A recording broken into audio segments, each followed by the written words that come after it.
we don't know how we got Keith to start with.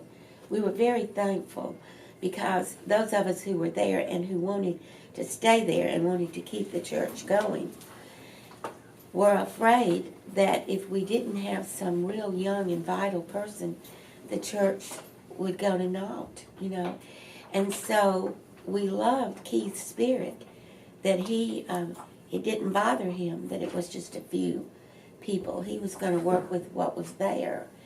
And he felt the Lord had sent him there for a special purpose, and we did too. And the first several years he was there, we kept thinking they're going to send him somewhere else because he was like 33, I think, when he came, and just a real vibrant preacher and in demand to preach at a lot of places. You know, he would go do spiritual emphasis weeks and speak on college campuses, and he had a radio program and a TV program, and we knew we just couldn't, we were too small for him.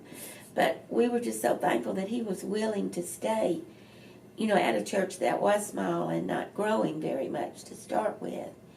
But because he had these other contacts in colleges and speaking in other places, people began to come over to hear what his ministry was, and then some of them stayed, and the church then began to grow. But it took several years, you know, for that to go. And as you know, in the Methodist Church, they often move preachers every 4 years.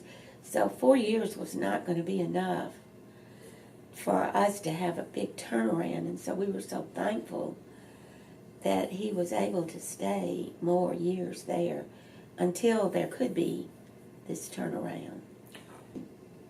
And we were the second church in Mississippi to have a kitchen. Because most churches had a fellowship hall, but they didn't have a kitchen. Because some people thought it was wrong to cook in the church. I always thought that was interesting. Because now every church, I guess, has a kitchen. I guess the little country churches don't. But then when we remodeled, we made our kitchen better. But then in the 40s, they had a great argument. No, I guess it was the 50s. They had a great argument in the 50s whether or not they should air condition the church, because churches weren't air conditioned. The only thing in the 50s that were air conditioned were the movies and the 10-cent stores. And, you know, that was one of the reasons that people during the civil rights area wanted to go to Woolworths. It was the only place in town that was cool. You know, and they were integrating the counter. But none of the churches were air conditioned either. And we bought the old Woolworth air conditioner and put it in our church. And it stayed there 20 years maybe. But I just couldn't believe there'd be some people against air conditioning the church. And they said, if we air conditioned it, people would come just to get cool. I thought that was so funny. But now I don't think people would think of building something that wasn't air conditioned. Just imagine that. See, that was in the 50s when everything was hot. And we were one of the first churches to have air conditioning. I don't know what other churches had it at that time, but I know not many had it. Did anybody ask if they wanted to live without fans too? Well, you know, our windows had to open like this, and now they're sealed too, you know. But no, we had fans up there. We just didn't have air conditioning. And somebody said, well, if we didn't air condition, people would go to the movies on Sunday to get cool. So that's why they voted. They didn't want to go into the movies on Sunday, so we voted to have air conditioning.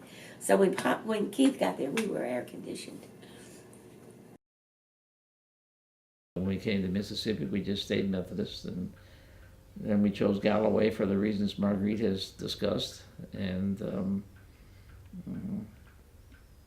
just our very presence at Galloway was tough on some people.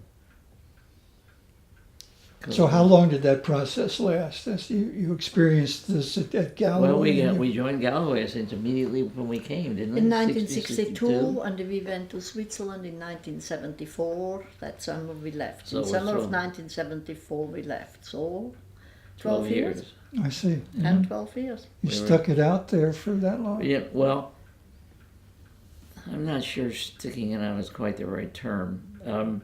Because there were some, as I said, we made some great friends. This Sunday school class, of which we remember, was had some real tension in it, but I don't know, I guess maybe I'd gotten used to living with it to some extent. And after I got arrested and so on, I just went back to church, and there was some sense, I think, of, or some semblance of acceptance on behalf of some people. I ushered a couple of times at Galloway, and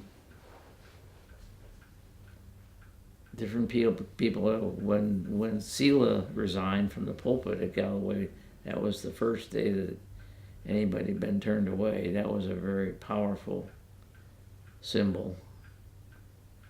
And when, I'm trying to remember the name of his successor, he wrote a book called Cunningham, yeah, I think Cunningham, Reverend Cunningham, wrote a book later about Agony at Galloway. You know, that was the title of the book. There was a definite struggle going on in the church over race. But I didn't feel rejected. Maybe I was just kind of oblivious to it. You know, as I say, some people were very accepting, other people were not so happy about our presence. In fall and during that time, I guess, we visit different churches, and Bell's church clicked, and Keith was there. And it was a different church at that time than it's now. I mean,